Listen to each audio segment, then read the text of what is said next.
Horny dad. Horny dad. Horny dad. Horny dad. Be a horny dad.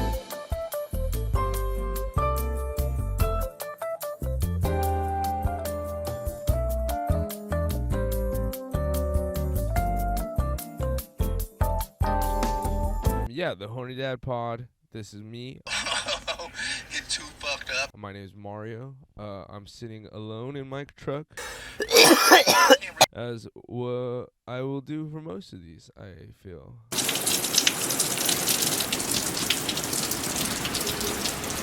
It's been raining a bunch. It's been raining. And it's pretty cool.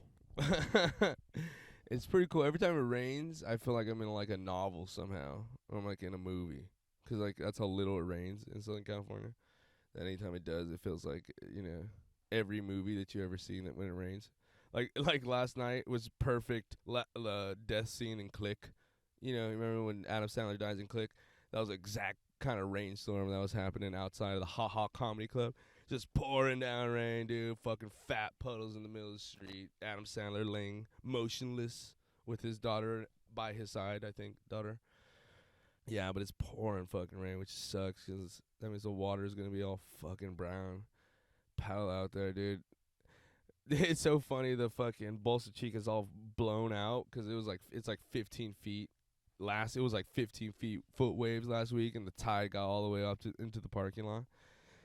And we were surfing there a couple days after, and like we're walking because we can't park there, so we have to park at Sunset Beach at off Warner Ave, the historic Warner Ave. And we're walking, there's just these huge piles of like wood and like tree stumps and like planks and like all this huge trash, like some fucking, I don't even know, I forget what you call them. It's like barbed wire, you know what I mean? It's like these big old fucking chunks of asphalt, you know, and it's everything that washed up, all the big chunks that washed up onto the beach from the ocean, from this huge swell that came in. Rage lifted in my fucking head. I'm like, there's perfect peaks right here. Crowd, what is he talking about? There's 4 people here. There's 5 people here. There's waves coming right here. Perfect right, perfect left. Mostly right. Unbelievable. So yeah, like the weather is storm weather, so like the waves are stormy. So they're they're huge. They're big as fuck. Like me, Adam Chong, shout out Chong, shout out Dustin. I can't pronounce your last name. It's a very Spanish last name. This is the stuff that triggers me. We go out there, dude, and it's like 6 to 8 feet out there. The paddle out, we have to time it because if we get caught in the sand, we get all fucked up. So we like paddle out, dude, and it's just, I can't describe to you like some of these sets that came in. A set is like a series of waves. These just huge. Think about just these huge 8-foot walls of yellow water. Like it's insane to see the water. I don't know if it's because the water was dirty from the rain, if it was just such huge waves that was picking up some of the sand from the bottom, or if it was the sun that was like reflecting off. It was probably a combination of all those things, and just these yellow walls of water coming at you. And fucking, you just had to dive. And there's only me, Chong, and Dustin out there. And I caught some sick rights. I ate ass on one late one. I would try to get a right. Try to, like, you know, take off super late and went over the falls. Got fucking annihilated. Most people that commit crimes didn't plan to do it. Most people that end up in jail, it was a circumstance. Right. Plus their inability to control themselves. Well, we're getting fat. Oh, I'm sorry. No, don't listen to my mom. Burping. I had ice cream for like the first time in a long time. Like whole. Adam Chong is having the worst effects on my body. No, it's not his fault. It's really my fault for succumbing to the temptation that is sugar. And then I had a cannoli last night, you know. What can I tell you? I've been really trying to do a good job of controlling most of my vices. After I told you about my mushrooms microdosing or lack thereof. This is the stuff that triggers me. Caffeine I have a hard time with. I stack the caffeine, dude. Pump so much caffeine inside of myself. I had a Red Bull for the first time the other day too. So the sugar is back on the docket. I got to take the sugar off the docket, you know. Shit, man, I'm trying to get on my diet. I got to stay to like the regular vices, you know what I mean? Weed, mushrooms, driving fast, fucking girls now.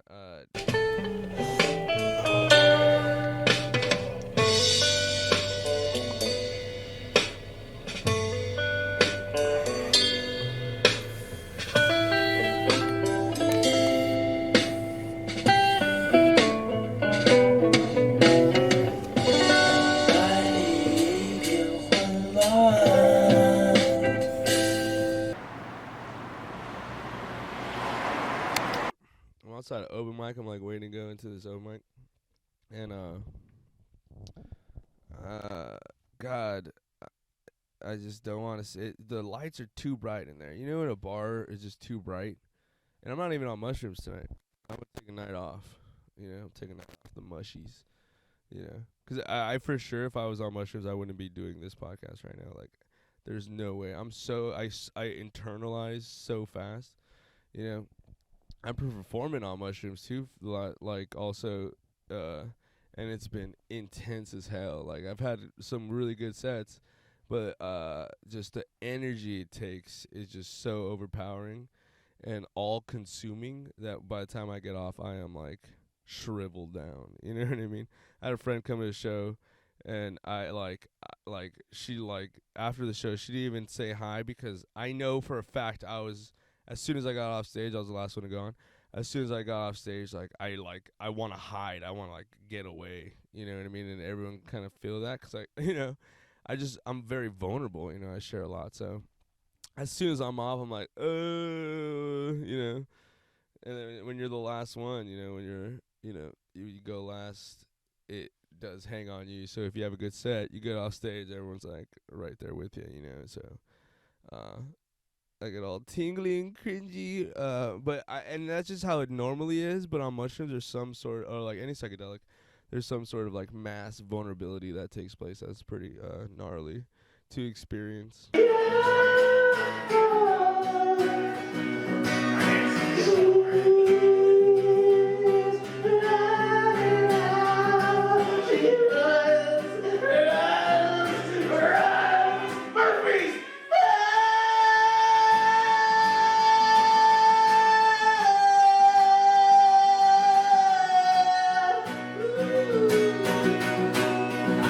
Chris, I'm about to lose it with you, dude.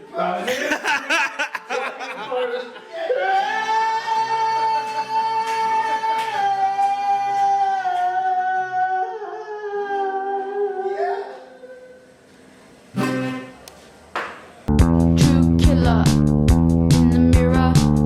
Best match for a sinner. Well, these early downs, it's no surprise. Jacksonville is loading up against the run, and, it's been pretty tough sledding for Derrick Henry. That was real stupid. Oh, oops, we killed him. I used to be off my NFL shit. I used to be like, fuck sports. Sports are fucking lame for fucking losers with no minds, you know. But yeah, that's probably true. But also, you know what I mean? Like, there's a but also. Two things can't be true. Sports could be for dumb, stupid people. Not even stupid people, just simple people that would just want to scream at something. But they also are a chess match between, both physical and mentally fucking disciplined fellas. I totally agree. So that's what's really cool. You see these dudes going out there making checks, making adjustments, making calls, saying that, 54 mic, they got, moving foods over to different techniques on the D line, and then they go fucking just hammer into each other. They're making this super huge chessboard, chess moves, and then they go fucking just go slam their bodies into each other. It's intellectual peak meeting the physical peak. Football's an amazing game. God is real. So no football hate. Football's sick. If you hate football, you're probably fine. You know what I mean? But just don't be fucking dumb and be a loser. Don't be any of those things. Now I feel like I just say that a lot because I don't want to say anything too bad. You know, dumb and stupid and loser is kind of like those are like the dopest words you can just use to insult at any time. You know what I mean? And not have to worry. I guess there will be dumb and stupid people that one day be like, yo, you can't say that anymore. I identify as dumb. No, you can't call me stupid. I identify as stupid. Nope. This is the stuff that triggers me. Anyone that gets all fucking just starts bitching, you know, I kind of mentally check out. And 'cause I have gripes as well that are constantly playing in my own head. I can just retreat into those. You know, I don't need external gripes. Everyone hold on to your own gripes. Don't be passing gripes along. All right? We all got gripes. And if maybe if you're near a bonfire with sharing a cup of fine tequila with a friend and you guys want to share gripes, go ahead. But don't just push your gripes on others in just regular pub places, you know? Especially not in like a common area like work. Anytime you have to congregate around anyone, you know, let's keep it fun, let's keep it uplifting. Let's ignore the fact that everything sucks and we all want to just leave and go to our respective places of housing or whatever. I was going to say places of worship. Well, I guess the modern worship is to lock yourself in your home and watch as many fucking pieces of media as you can. Is that not your penis? Okay, can I say something? Is that or is that not your penis? Say yes or no fast. Yeah! I am sharing a gripe, complaining about gripes, but, you know, you consented to listen to this podcast, the Horny Dad Pod. Be a horny dad. So in some sense, you desired to hear these gripes.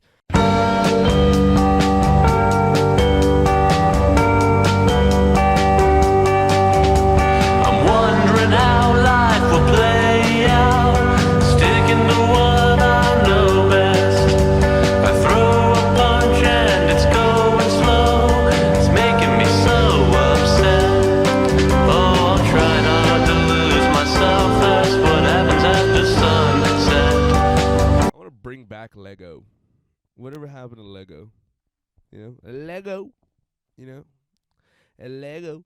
Just a thought. It was less of a joke, more of a look inside, you know? I'm a fucking lazy stoner. In the sense that, like, I just want to just smoke directly and quickly. Like, even rolling joints, that takes a long time, you know? Like, I don't got it like that, G. You know what I mean? I gotta go, gotta move. I don't really gotta move anywhere, really. I have a pretty chill life. Stand-up is getting to be a lot. I wish I could see my family more, you know, but hey, we grind now, so we don't have to grind in 10, 20 years, you know what I mean? Or, well, we don't have to grind as hard. That's what I'm kind of thinking. I'm trying to, like, you know, my 20s were so fucking insane, you know what I mean? Like, I genuinely didn't see myself living to be this old, which is kind of like a sad realization. And also kind of like crazy stupid, you know? But like that, I guess that's just being young, you know what I mean? Welcome to the TED Talk. Rock. It's like when you see like old surfers, dude. I always use that example. Like you see these old surfers, especially at like Blackies in Newport, shout out Blackies. These dudes rip, man. These dudes just rip, and they rip so like stylish and cool and chill, and you know, and like you could see the experience in their movements, you know what I mean? And I like, and you can see the same thing with like older comedians when you see an older comic go up and just destroy and just have a pacing of a fucking G, you know what I mean? Just even kill, not getting too excited, not getting too low, just fucking pro shit, you know? You see it. You see it in their movements. You see it in the way they hold the mic, the way they walk around stage, the way they stand in their pauses, you know, in the silence. How do you treat silence, you know? So yeah, I'm excited for all that. So, you know, there was some benefit to being a kind of kooky youth, I guess.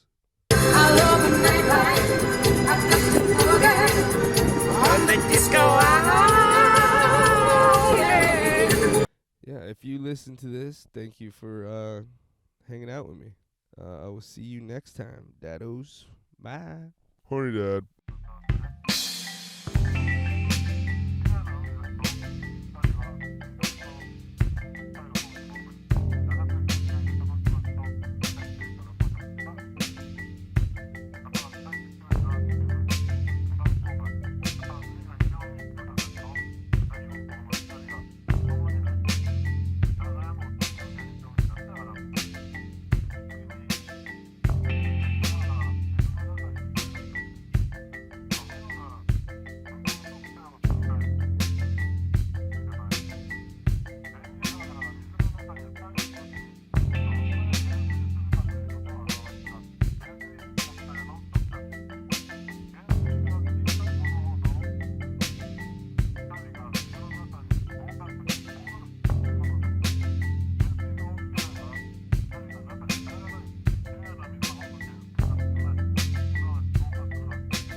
Horny Dad.